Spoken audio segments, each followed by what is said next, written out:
관세음보살, 국내외 시청자 여러분 반갑습니다. 우리 유튜브 불교대학은 누구나 쉽게 이해하도록 하는 재미있는 불교 정통 채널입니다. 주위에 권성 구독, 공유해 주신다면 부처님 정법을 포교하는 데 크게 도움이 되겠습니다. 금일 제가 제시하는 한자성어는 신아성아입니다. 나를 믿음에 나를 이룬다. 신아성아, 나를 믿음에 나를 이룬다. 여기서 이 나의 의미를 깊이 사유해 보시길 바랍니다. 단문단답 시간입니다. 첫 번째 질문입니다. 스님, 삼배 올립니다. 항상 감사한 마음 잊지 않고 있습니다. 아침 6시 생활 법문이 기다려집니다. 질문 올립니다. 제석천왕과 옥황상제는 어떤 분이신가요? 제석천왕과 옥황상제는 말만 다르지 같은 분입니다. 제석천왕은 도리천의 천주, 하늘 천주인주, 천주, 즉 도리천의 하늘 주인입니다. 그러면 도리천은 또 어떤 하늘인가 하고 궁금할 것입니다. 우리 불교의 우주관에서는 이 세상을 6개, 색계, 무색계로 나눕니다. 6개는 지옥, 아귀, 축생, 아수라, 인간, 천상 등 6갈래로 나누어져 있는데 도리천은 천상세계에 들어가 있습니다. 그런데 6개의 천상세계는 아래로부터 사왕천, 도리천, 야마천, 도솔천, 화락천, 타화자재천으로 구성되어 있습니다. 즉 도리천은 색계 6천 가운데 두 번째 하늘나라 천상세계입니다. 도리천은 인간 세상과 관련이 있는데 그 도리천의 천주, 즉 하늘 주인이 제석천왕입니다. 저 삼국유사에서는 고조선 건국에 대해 설명하면서 환인이 제석천왕이라고 했습니다.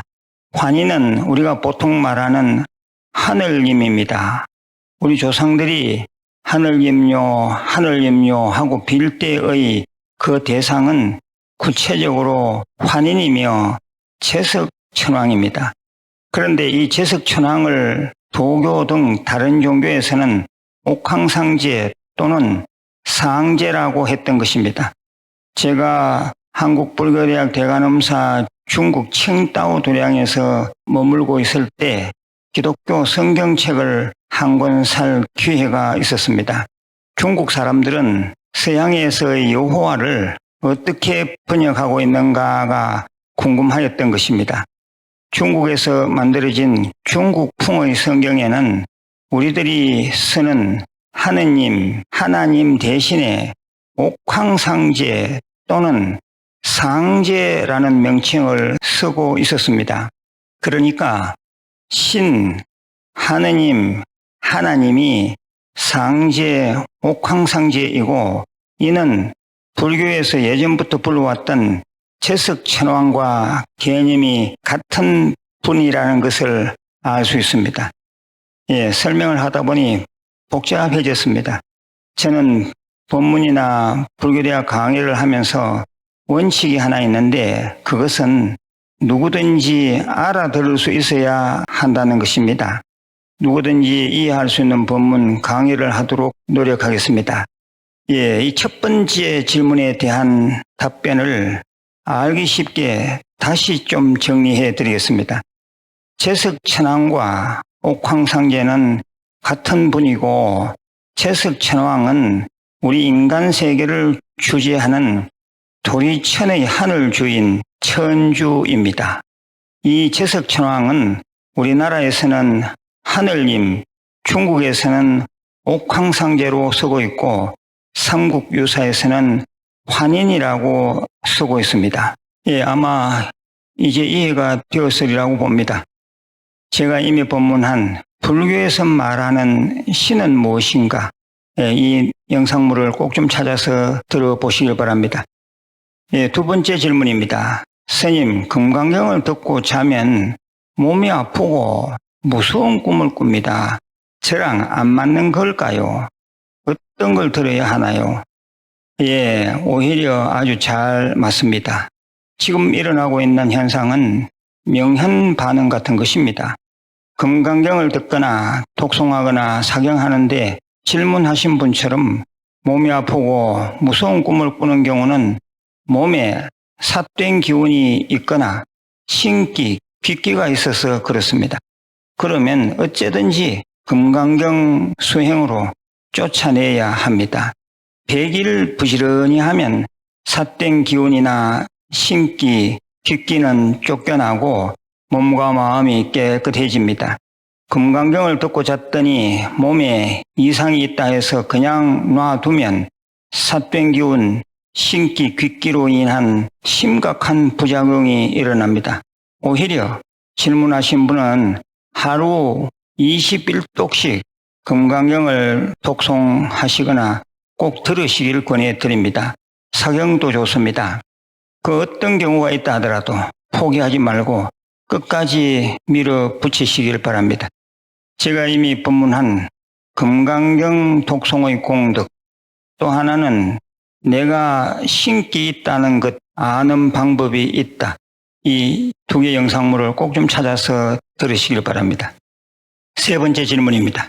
스님, 저는 절을 2군데 다니고 있는데 시어른께서 절은 한 군데만 다니지 여러 군데 다니는 것이 아니라고 야단을 치셨는데 마음이 많이 불편하였습니다.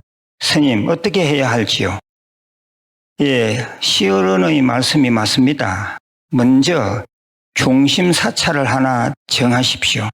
주로 평생위패가 모셔져 있는 곳을 원찰이라고 하는데 원찰이 중심 사찰이면 좋습니다. 그리고 그 절이 정법을 가르치고 항상 법문하면 더욱 좋습니다. 스님들의 공부 정도와 수행력도 참고해서 중심 사찰을 정하십시오. 중심 사찰에 자주 나가시되 그 외에 다른 절은 10%, 20% 비율로 가시면 문제없습니다. 여러 절을 같은 횟수로 다니다 보면 집중력이 떨어져서 기도가 잘 안 됩니다. 참고하시길 바랍니다. 네 번째 질문입니다. 광명사를 납골당의 유골함에 넣을 수 없다면 어떻게 해야 하나요?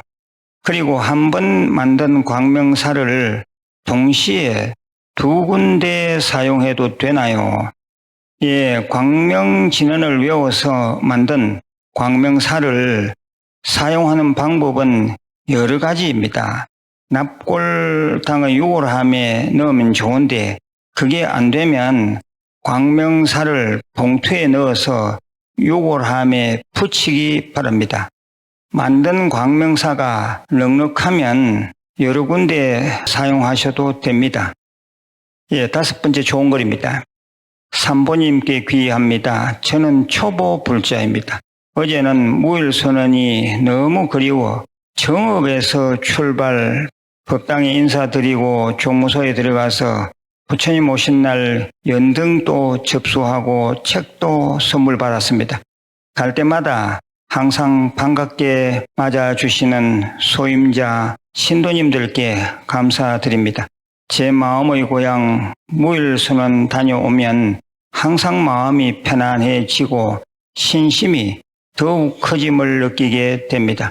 정통 불법 공부하며 수행할 수 있도록 힘써주시는 우하 큰 스님께 감사드립니다.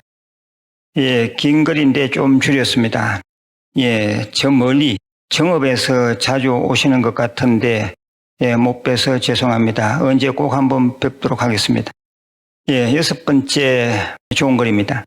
보름 달빛 방생법회에 동참하고 제 아이가 좋은 회사에 취직하였습니다.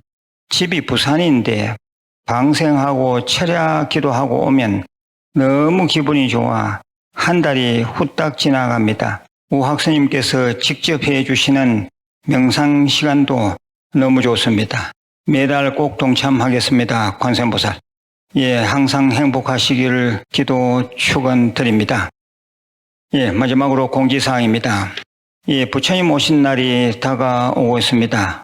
예, 우리 유튜브 불교대학, 한국불교대학 대간음사에서는 올해 부처님 오신 날 봉축 연등 접수를 하고 있습니다. 예, 연등 달아주신 분들에게는 특별한 선물도 마련되어 있습니다.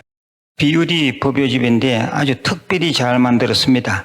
예, 직접 오시지 못하고 등을 다신 분들에게는 이 책을 직접 댁으로 보내드리겠습니다. 예, 이 책 한 권 속에 불교의 모든 것이 다 들어있습니다. 예, 많은 동참 바랍니다. 예, 그리고 두 번째는 제가 늘 강조하는 5대 수행 꼭 하시길 바랍니다. 그리고 행자 모집 60세 미만의 남자가 대상이고요. 예, 우리 절에서는 행자 때부터 월 보시금을 좀 넉넉하게 드리고 있습니다. 예, 지금 아주 건실한 행자들이 여러 명 들어와 있습니다. 출가에 관심 있는 분들은 주저하지 마시고 전화를 주시면 소상하게 안내해 드리겠습니다. 예, 그리고 또 보름 달빛 방생 있습니다. 예, 미리미리 접수 바랍니다. 그리고 매월 첫째 주 일요일 오후 2시에 하는 해주 스님 친견 법회는 짝수 달은 해변절에서, 홀수 달은 산중절에서 하게 됩니다. 오실 때는 가능하면 운동화를 신고 오시기를 바랍니다. 예, 늘 건강하시고 내일 다시 뵙겠습니다. 관세음보살.